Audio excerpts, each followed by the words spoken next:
Bienvenidos.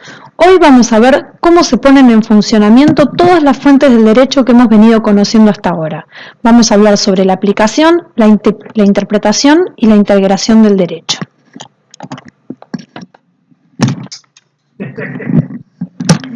Permanentemente partimos de la idea de que el derecho regula la conducta social, es decir, el legislador o las normas jurídicas nos dicen qué conductas son las debidas y qué conductas son las indebidas.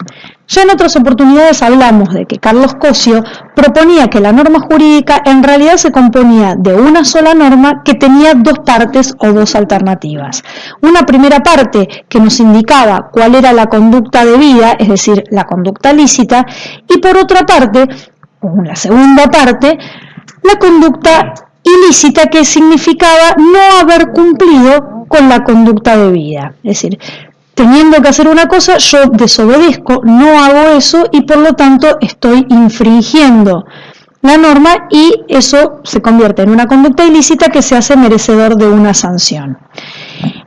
Esta explicación de la norma en dos partes nos deja abierta la posibilidad de comprender que los seres humanos somos libres, es decir, somos libres de elegir la conducta lícita o bien la conducta ilícita y luego soportar las consecuencias de elegir la conducta ilícita. Entonces, si nosotros vamos a hablar de cómo esas normas jurídicas actúan en la vida cotidiana de una sociedad, vamos a observar que la mayor parte del tiempo las relaciones jurídicas se encauzan por la vía de la conducta lícita, es decir, la mayor parte de la gente todo el tiempo obedece las normas, las aplica, actúa conforme a la conducta debida, es decir, la gente va a un negocio, compra una determinada cosa y paga por ello. Si alquila un inmueble, paga el alquiler. Si es empleado, cumple con sus funciones. Si es el empleador, paga los sueldos. Si es el padre, brinda alimentos a sus hijos. Es decir, la mayor parte del tiempo las personas aplican el derecho de manera espontánea. ¿Cómo lo hacen? Actuando conforme a lo que establece la norma, obedeciendo a la norma. Pero como Carlos Cosio decía que los seres humanos somos libres y siempre tenemos la posibilidad, por el motivo que sea, de apartarnos de la conducta debida y hacer aquello que está prohibido, es decir, la conducta ilícita, cuando esto sucede es donde comienzan a aparecer los conflictos. Si dos personas llevan adelante un contrato, una persona va a una concesionaria de autos a comprar su auto, paga por el auto, paga todo el precio que el vendedor le dice y al momento en el que el vendedor tiene que entregar la cosa vendida, en este caso el auto, no lo hace. ¿Sí? ¿Por qué? Porque en lugar de cumplir, o sea, de hacer la conducta lícita, elige la conducta ilícita, que es no cumplir con su obligación. Esto genera un conflicto entre ambas partes, porque el vendedor no entrega el auto y el comprador quiere que se lo entreguen. Suponiendo que no logran ponerse de acuerdo y que el conflicto persiste, es muy posible que el comprador lleve la situación a un abogado y luego inicie un juicio contra la concesionaria. Entonces, cuando los conflictos sociales, cuando estas relaciones jurídicas se transforman en conflictivas y no pueden resolverse, no pueden resolver las partes por sus propios medios, llevan el conflicto ante un juez, que el juez como representante del Estado va a ser quien va a disponer cómo debe resolverse esa cuestión, va a resolver el conflicto en nombre del Estado. Entonces, una vez que el caso ya ha llegado ante la justicia, que el caso está ante el juez, el modo en el que el juez va a resolver esta situación conflictiva se compone de 3 etapas que ahora vamos a ir viendo a cuál corresponde cada una.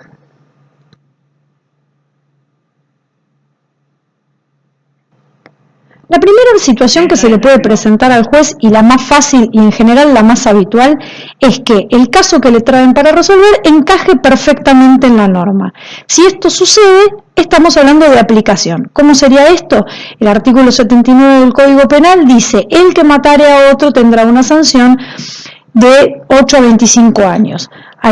al despacho del juez llega un expediente que dice que Juan mató a Pedro, por lo tanto la conducta que él tiene que resolver, la conducta conflictiva, encaja exactamente y sin ningún tipo de dudas en la norma que indica qué tipo de delito es y cuál es la sanción que corresponde.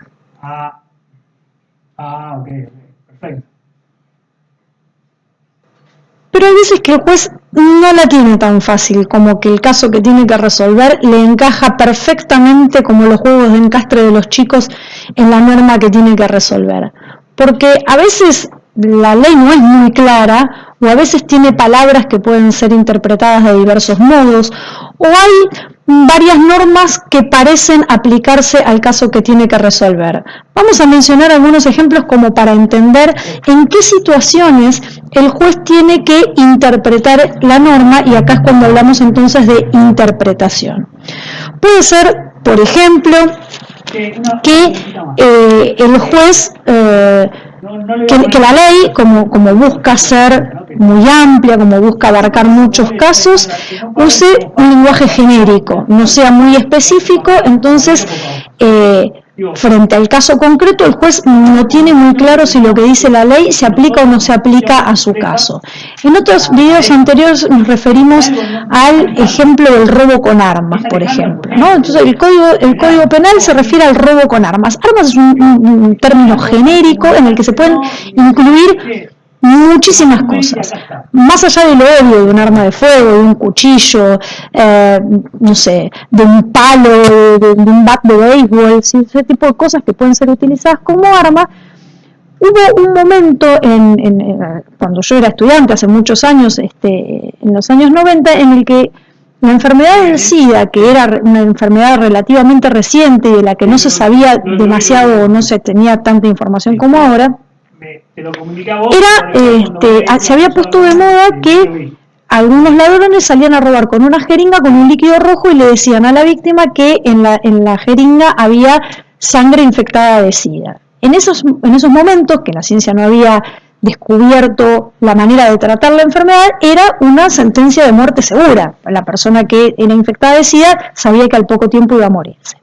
Entonces, los jueces se vieron ante la situación de tener que resolver si este caso era un caso de robo agravado por el uso de armas o era un robo común, porque la jeringa naturalmente no es un arma en su uso cotidiano. Entonces, el término arma, acá el juez tenía que interpretar qué había querido abarcar el legislador cuando agravó el robo con armas y lo hizo tener una pena más grave que la del robo común. Eso es, por ejemplo, los términos genéricos que a veces utiliza la ley para que queden incluidos la mayor cantidad de casos. A veces también la utilización de palabras como hombre y mujer, que hoy en la discusión actual que hay sobre el tema de los géneros y de la sexualidad, usar la palabra hombre y mujer puede resultar en determinados casos particulares de interpretación complicada para el juez. Si tiene una situación de una persona trans o de una persona de un travesti, ¿qué tiene que aplicar? ¿Tiene que aplicar hombre? ¿Tiene que aplicar mujer? ¿Qué quiso decir la ley? Eso también requiere de una interpretación. Otras situaciones que puede haber es la utilización de palabras ambiguas. Por ejemplo, nuestra Constitución Nacional establece en el artículo 2 que el gobierno federal sostiene el culto católico, apostólico y romano. ¿Y qué quiere decir con sostiene? ¿Quiere decir que el Estado es un Estado confesional? ¿Quiere decir que es obligatorio para los funcionarios públicos o para el presidente ser católico? ¿Quiere decir que el Estado sostiene económicamente a la Iglesia? Es decir, la utilización de la palabra sostiene puede tener diversas interpretaciones que, si hubiese un caso en el que hubiese que aplicar este artículo, el juez tal vez tendría que interpretar cuál cree él que es el sentido que el constituyente quiso darle a esta palabra. Puede ser que también hay casos en los que la ley, la coma puesta en un lugar o en otro cambia completamente el sentido o deja dudas respecto del sentido de lo que el legislador quiso abarcar. Otros conceptos pueden ser cuando el legislador incluye en la ley conceptos de tipo valorativo, cuando habla de un buen padre de familia, cuando habla de buenas costumbres, de excesivo, de extraordinario. ¿Qué quiere decir en concreto, en el caso concreto, un buen padre de familia? ¿Qué quiere decir que algo es excesivo o extraordinario? En estos casos, si los jueces tienen que resolver un caso en el que deben aplicar una norma que contiene estos términos, van a tener que interpretar, ¿sí?, con ciertas reglas y con cierto criterio, van a tener que interpretar qué quiere decir estos términos para saber si lo que están aplicando, si la norma que están aplicando concuerda con el caso al cual la quieren aplicar, ¿sí? De estos ejemplos hay muchísimos, puse algunos simplemente como para ver que hay muchísimas situaciones cotidianas en las que el juez no la tiene tan fácil y el caso no necesariamente encaja en la norma con tanta claridad.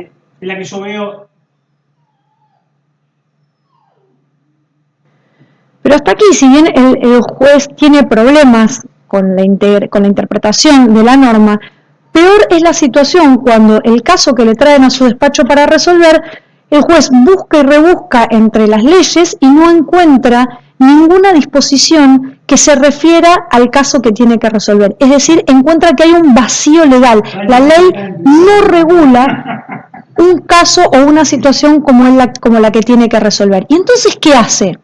Le dice a las partes, bueno, no, miren, yo la verdad que me lavo las manos, no puedo resolver, vean cómo se arreglan.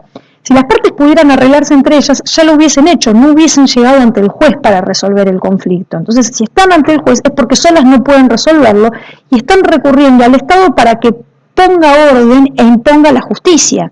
Entonces, el juez en ningún caso, y ya lo vamos a ver un poquito más adelante, en ningún caso puede no fallar, no puede en ningún caso desentenderse de la obligación de resolver el conflicto que le traen. Y si no hay una ley que se refiera al caso que tiene que resolver, entonces va a tener que integrar, ya vamos a ver siguiendo qué principios y siguiendo qué normas, va a tener que integrar con las herramientas de las normas jurídicas que tenga una solución justa para poder resolver el caso que le traen a su conocimiento.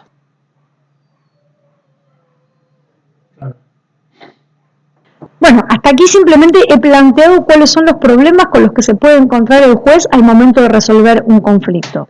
Ahora los invito a que veamos una por una cada una de estas soluciones: la de aplicación, la de interpretación y la de integración del derecho.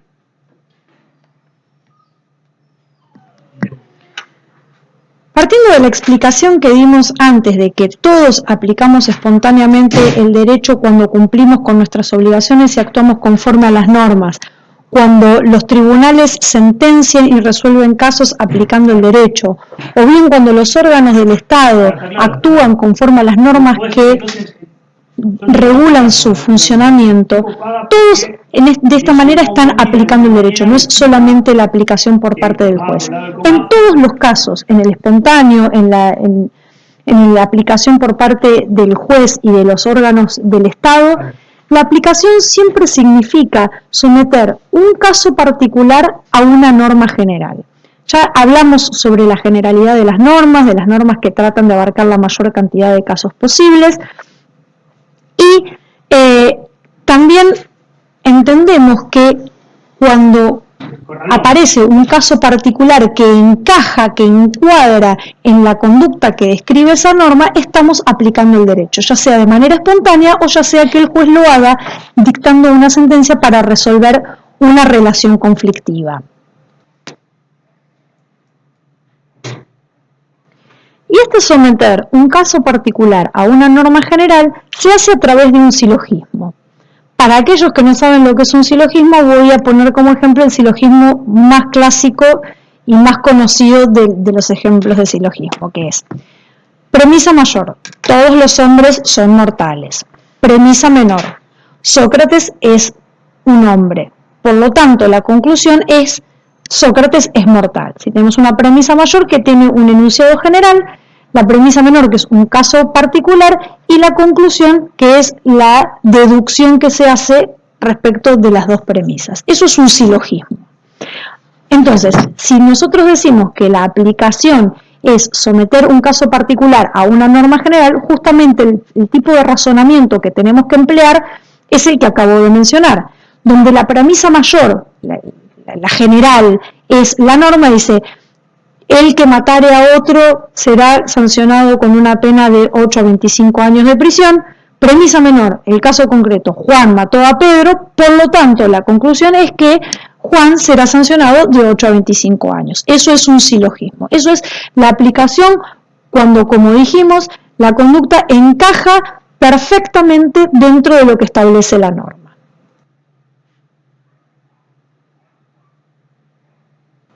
Vamos a seguir un poco el camino que hace el juez para construir este silogismo de la aplicación de la norma al caso particular. En primer lugar, lo que tiene que constatar el juez es si el hecho que le traen a su despacho coincide dentro de la hipótesis general de la norma. Es decir, si la norma prevé el homicidio, él lo que tiene que observar es si el expediente que le están trayendo se trata de un homicidio. ¿Se trata de un homicidio? Ok, encaja dentro de la norma. Pasemos al segundo paso. ¿Ese homicidio es imputable a algún sujeto? Sí, acá dice que Juan es sospechoso de haber matado a Pedro. Entonces, ese homicidio es imputable a un sujeto. El tercero y el cuarto paso que el juez tiene que corroborar antes de construir el silogismo que mencionamos antes es ver si la norma, en este caso el artículo 79 del Código Penal, está vigente, si no hay otra norma que la haya derogado o si no ha perdido vigencia por algún motivo. Esto lo vamos a ver en algún video más adelante cuando hablemos de la ley en su aplicación en relación al tiempo.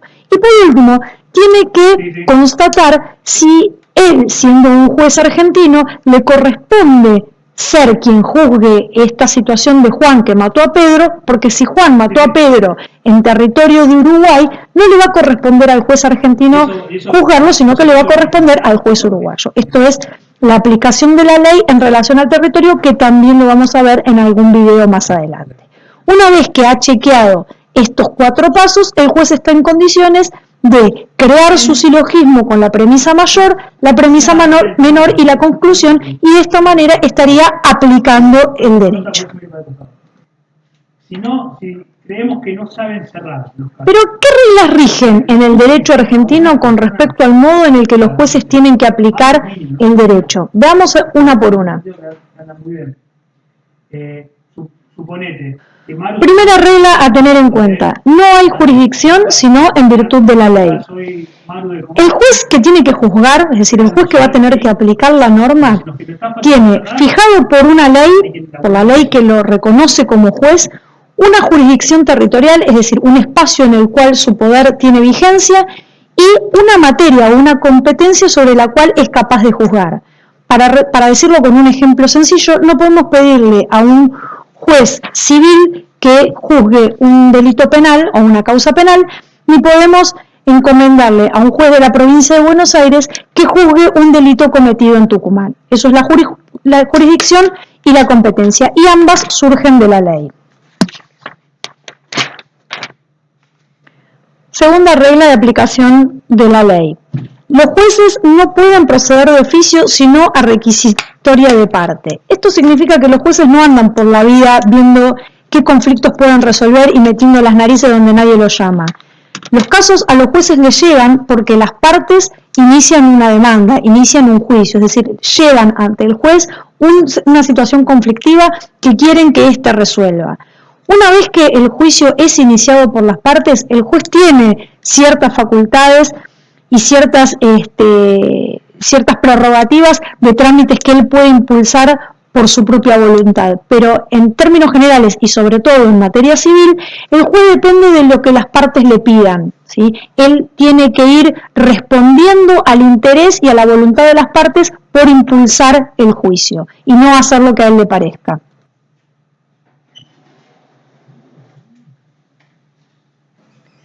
Tercer principio del derecho. Los jueces no pueden dejar de juzgar bajo el pretexto de silencio, oscuridad o insuficiencia de las leyes. Esto ya lo mencionamos anteriormente, ¿sí? El juez no puede en ningún caso hacer como Poncio Pilato y lavarse las manos y decir yo no resuelvo porque no tengo una ley que se refiera a este caso, o porque la ley es oscura, o porque el caso no encuadra perfectamente en la ley.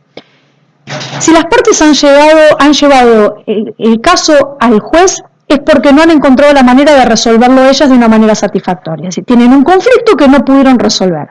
Por lo tanto, recurren a un órgano del Estado para que diga cuál es el derecho, es decir, que diga cuál de las partes tiene razón y que imponga la justicia. Si el juez no obedeciera esta obligación de juzgar y de resolver todos los conflictos, estos conflictos quedarían nuevamente en manos de los particulares que casi con seguridad lo que harían es hacer justicia por mano propia, y eso en ningún caso puede ser recomendable, ¿sí? Para que en la sociedad la convivencia pueda ser armónica, pacífica y ordenada, es necesario que las soluciones sean impuestas por el Estado y no que los particulares tomen la justicia en sus propias manos. Cuarto principio que los jueces deben respetar: el juez debe resolver siempre según la ley. Los jueces que están encargados de aplicar las normas jurídicas, y cuando me refiero a las normas jurídicas hablo a todas las fuentes, no solo la ley, sino también la costumbre y la jurisprudencia, deben resolver aplicando las normas jurídicas y no sus propias ideas. Los casos que tienen que resolver los jueces tienen que ser resueltos conforme al derecho que esté vigente. No importa cuál sea la opinión del magistrado respecto de la situación, o sea, no importa acá lo que piensa el magistrado, sino que tiene que limitarse a aplicar las normas vigentes, ya sea de la ley, de la costumbre o de la jurisprudencia. Recordemos siempre que la función y la finalidad de las fuentes del derecho es brindar un criterio de objetividad al juez para que pueda fundamentar sus decisiones no en su arbitrio, no en su capricho, no en sus opiniones, sino en un criterio objetivo que lo da la ley, que lo da la costumbre, que lo da la jurisprudencia, que hace que la sentencia y la decisión del juez sea aceptada socialmente.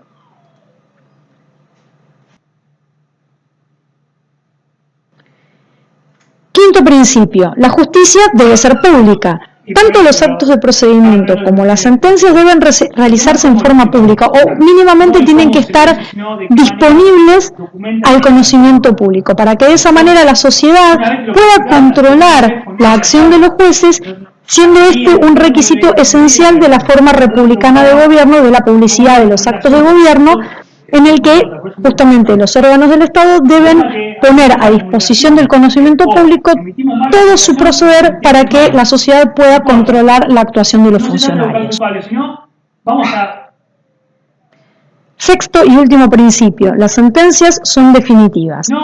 Si bien en el orden judicial de nuestro país existen múltiples recursos de apelación a distintas instancias y por distintos motivos, si las partes no hicieran uso de estos recursos, es decir, si no apelaran las sentencias hacen cosa juzgada, es decir, una vez que esa sentencia quedó firme, que no se apeló o que habiéndose apelado se confirma la decisión del juez, ya queda como fija, queda definida, no puede ser modificada, porque justamente al recurrir las partes al Estado para que imponga la justicia y para que establezca el derecho, una vez que el Estado se pronuncia, se expide, impone la justicia y establece cuál es el derecho, eso no puede ser modificado. Las partes tienen que obedecerlo y tienen que acatarlo, porque para eso han recurrido al juez para que dicte la sentencia.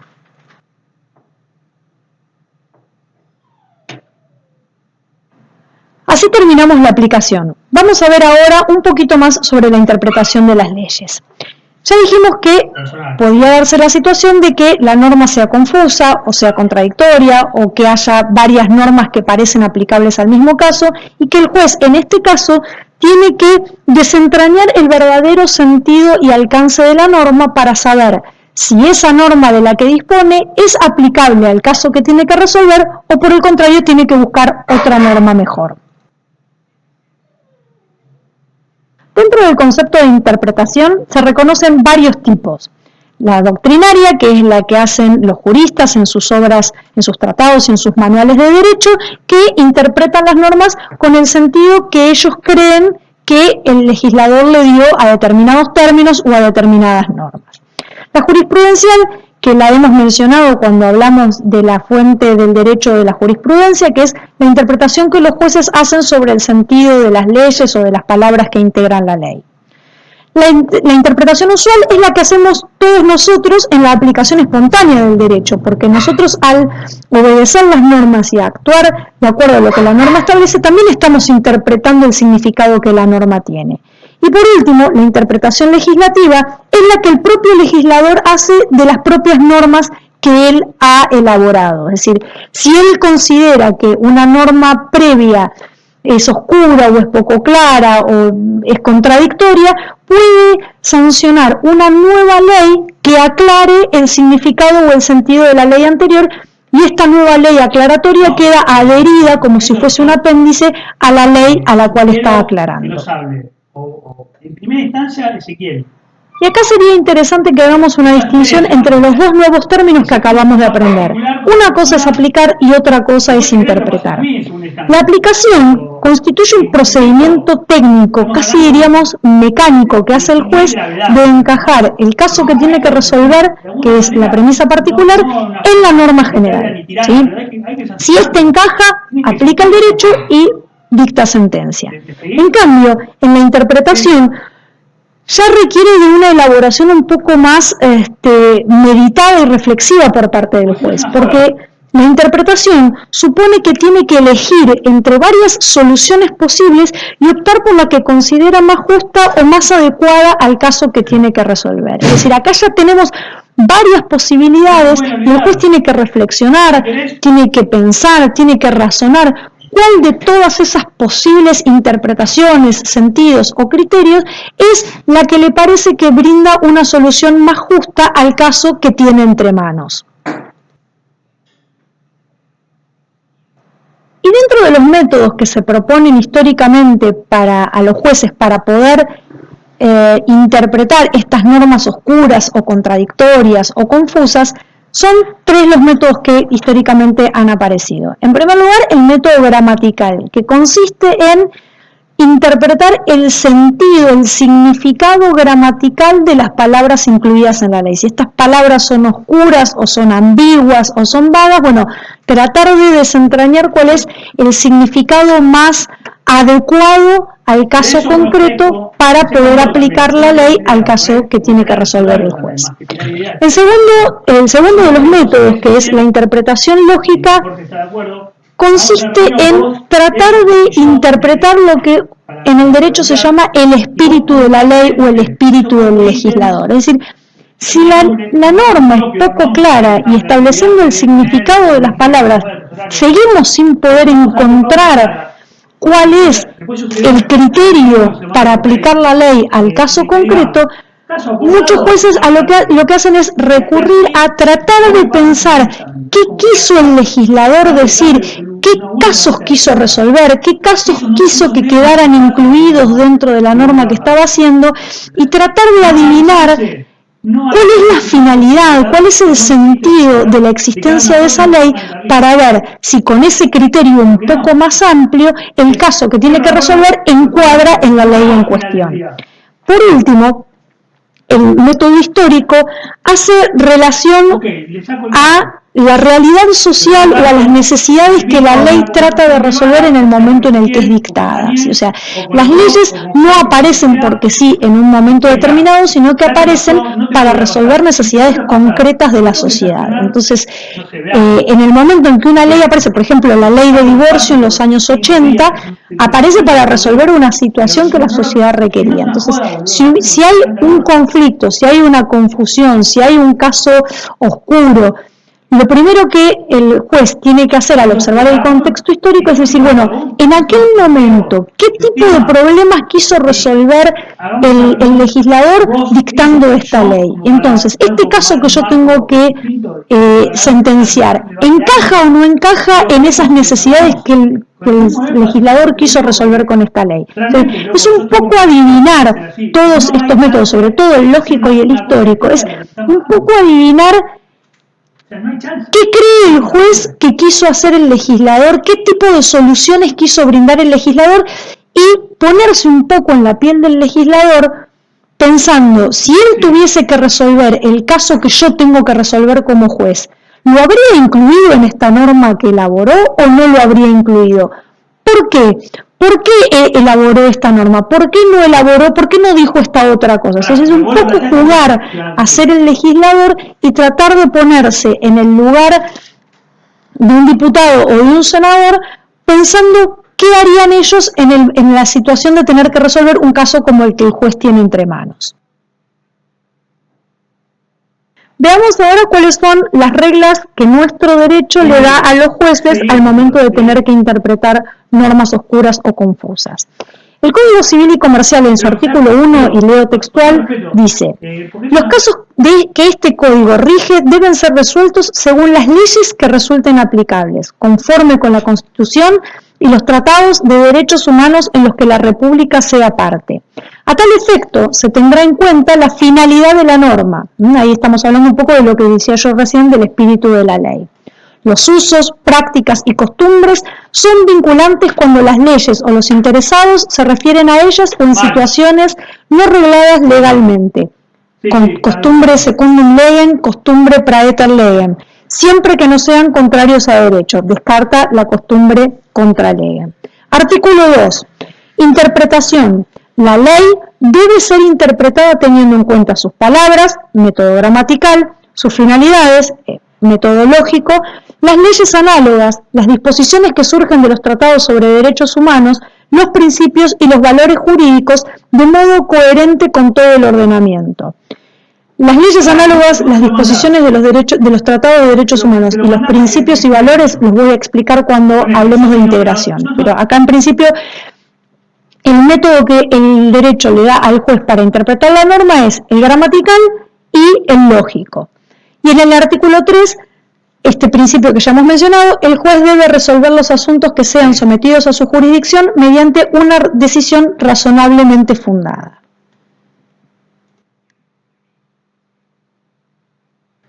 Con esos principios terminamos la interpretación, pero ya sabemos que las leyes siempre son insuficientes y que, por más que quieran, no pueden prever todos los casos posibles, con lo cual al juez puede llegarle la situación de tener que resolver un caso donde no haya ninguna ley que se refiera al mismo, lo que se llama un vacío legal. ¿Qué hace el juez cuando tiene que resolver y no hay ninguna ley que le diga cómo? Pasa esto, es mecánico, va a suceder esto. Es bueno que en primer término hagamos una diferenciación entre los términos de interpretación e integración. La interpretación, como vimos, presupone la existencia de una norma que confusa, oscura o contradictoria requiere que el juez interprete el verdadero sentido de la misma, pero la norma existe. En la integración, la tarea del juez es creadora, amplia y libre, porque no tiene una norma específica a la que aplicar para resolver el caso concreto. Es que no son del palo, porque no traen ñañas del palo. Entonces, ¿cómo hace el juez para integrar ese vacío legal?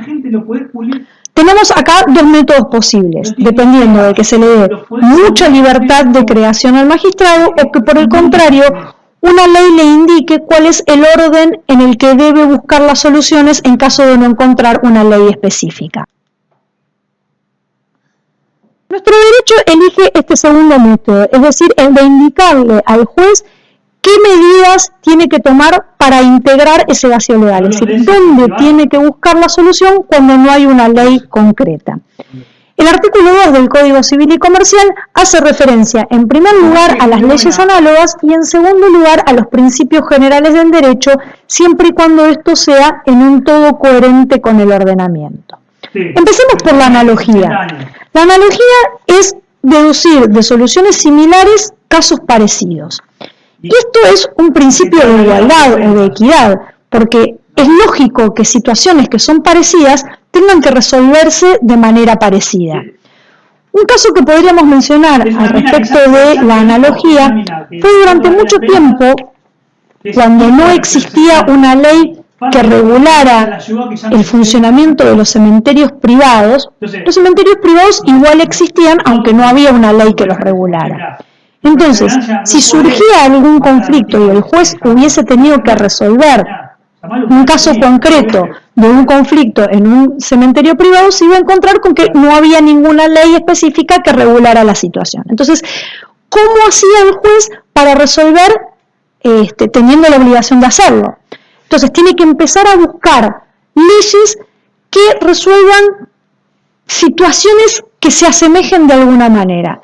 Una forma de encontrar analogía era, por ejemplo, relacionarlo con la propiedad horizontal. ¿Sí? La propiedad horizontal es un modo particular de propiedad en el cual una persona tiene dentro de un edificio o de una propiedad inmueble, tiene un sector que es exclusivo de su propiedad y tiene sectores comunes que comparte con otros propietarios. ¿Sí? Por ejemplo, en un edificio, el dueño del departamento es dueño de su departamento, pero después hay sectores que comparte con los dueños de los otros departamentos. El palier, los pasillos, el ascensor, las escaleras, etc. ¿Sí?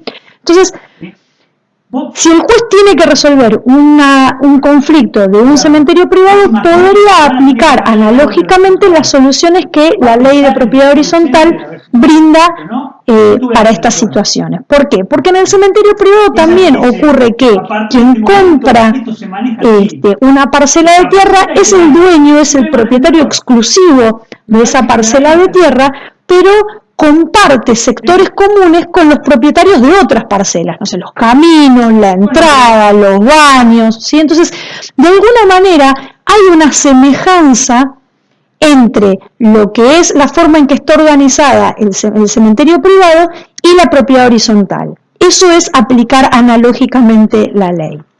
Claro. Esta aplicación de la norma analógica es válida solamente en el derecho privado. En el derecho penal está absolutamente prohibida la analogía o la integración del derecho, porque en el derecho penal, rigiendo el artículo 18 de la Constitución Nacional, que establece el principio de legalidad por el cual las personas solo pueden ser condenadas si previamente fueron juzgadas y si ese juicio se basa en una ley que sea anterior al hecho por el cual se lo está juzgando, lo que se llama el principio de legalidad, nos está imponiendo taxativamente la obligación de que los delitos solo pueden ser creados por ley. Entonces, si no hay una ley que cree un delito específico, entonces ese delito no existe.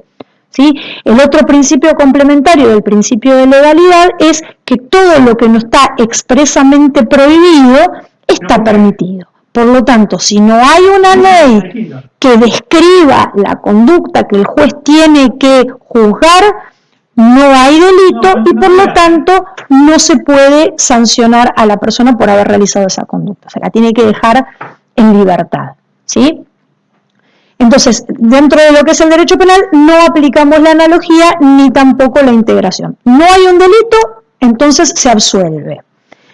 La otra indicación que nos da el Código Civil y Comercial es la de recurrir a los principios generales del derecho. Y acá hay diferentes opiniones. Si los principios generales del derecho se refieren a los principios del derecho natural, que esto va a ser una posición sostenida por los naturalistas, o bien a los principios generales del derecho sobre los que se construye el derecho positivo. Entre ellos podemos mencionar la buena fe, el principio de legalidad, la equidad, etc. Es decir, si el juez no encuentra una ley específica que resuelva la situación, no encuentra una ley que sea parecida y análoga, y entonces igual tiene que resolver y tiene que juzgar, va a recurrir a los principios de la buena fe, a la equidad y a otros principios del derecho que ya iremos aprendiendo para tratar de encontrar una solución justa y resolver el conflicto de las partes.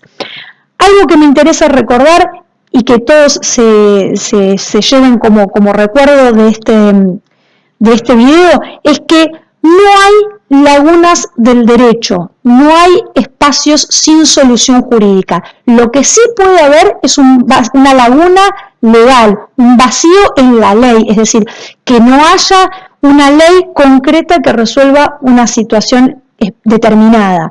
Pero lo que no hay son casos sin solución. No hay lagunas del derecho donde encontramos casos que no encuentren ningún tipo de solución. ¿Por qué? Porque el juez, ante la obligación de fallar, va a tener que recurrir a la integración por analogía, por principios generales del derecho o por cualquier tipo de integración, va a tener que encontrar una solución adecuada, justa, razonada y fundamentada para darle a las partes y resolverles el problema. Entonces, situaciones sin solución no hay. Lo que sí puede haber es casos que no estén previstos en la ley. Y eso fue todo. Muchas gracias, espero que les haya sido útil. Hasta la próxima y acá les dejo todas las plataformas a las que se pueden suscribir para encontrar más contenidos como este. Nos vemos.